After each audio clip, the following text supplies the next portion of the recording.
നമസ്തേ. രാജ്യത്തെ വിവിധ യൂണിവേഴ്സിറ്റികളുടെ പേരിലുള്ള വ്യാജ സർട്ടിഫിക്കറ്റുകൾ നിർമ്മിച്ച് വിൽപ്പന നടത്തുന്ന സംഘം മലപ്പുറത്ത് പോലീസ് പിടിയിൽ. പൊന്നാനി, തിരൂർ സ്വദേശികൾ ഉൾപ്പെടെയുള്ള 10 പേരാണ് അറസ്റ്റിലായത്. തമിഴ്നാട്ടിലെ വ്യാജ സർട്ടിഫിക്കറ്റ് നിർമ്മാണ കേന്ദ്രത്തിൽ നിന്നടക്കം 1 ലക്ഷത്തോളം വ്യാജ സർട്ടിഫിക്കറ്റുകൾ പോലീസ് കണ്ടെത്തി. 75,000 രൂപ മുതൽ 1.5 ലക്ഷം രൂപ വരെ വാങ്ങിയാണ് ഇവർ ആവശ്യക്കാർക്ക് വ്യാജ സർട്ടിഫിക്കറ്റുകൾ വിൽപ്പന നടത്തിയിരുന്നത്.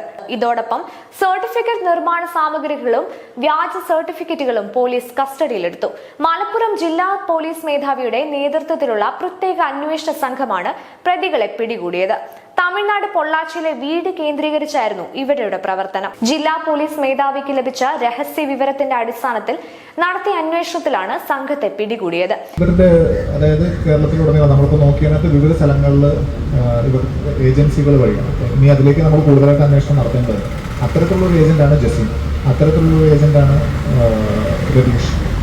ഇത്തരത്തിലുള്ള വ്യത്യസ്തങ്ങളായിട്ടുള്ള സ്ഥലങ്ങൾ അവരെയാണ് ഈ അറസ്റ്റിലായിട്ടുണ്ട്. ഏറ്റവും ലേറ്റസ്റ്റ് അറസ്റ്റ് 3 പേര് ശിവകാശിയിൽ നിന്ന് അറസ്റ്റായിരുന്നു. താനൂർ പോലീസ് സ്റ്റേഷൻ പരിധിയിലുള്ള ഇതിൻ്റെ പ്രധാനിയായിട്ടുള്ള ഡാനി അലിയാസ് ഗണേഷ് ഉൾപ്പെടെ 10 പേര് അറസ്റ്റായി.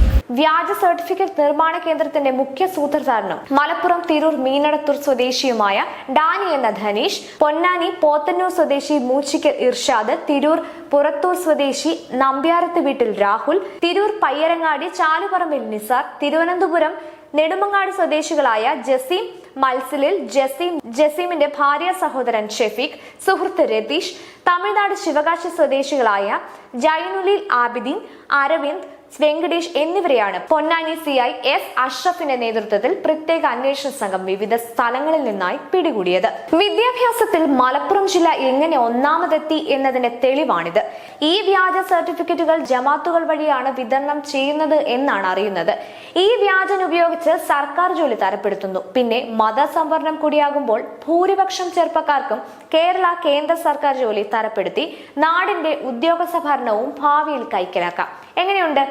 മതേതര കമ്പിളിപ്പുതപ്പിനുള്ളിൽ പുതച്ചുമൂടിയിരിക്കുന്ന ഹിന്ദു ഇത് അറിയുന്നുണ്ടോ എന്തോ? ദൂരദർശനിൽ മാത്രമേ വാർത്ത വന്നുള്ളൂ എന്നതാണ് ഏറ്റവും വലിയ രസം. കൊണ്ടിട്ടും കണ്ടിട്ടും പഠിക്കാത്ത പലരോടും ഇനി എന്തു പറയാൻ?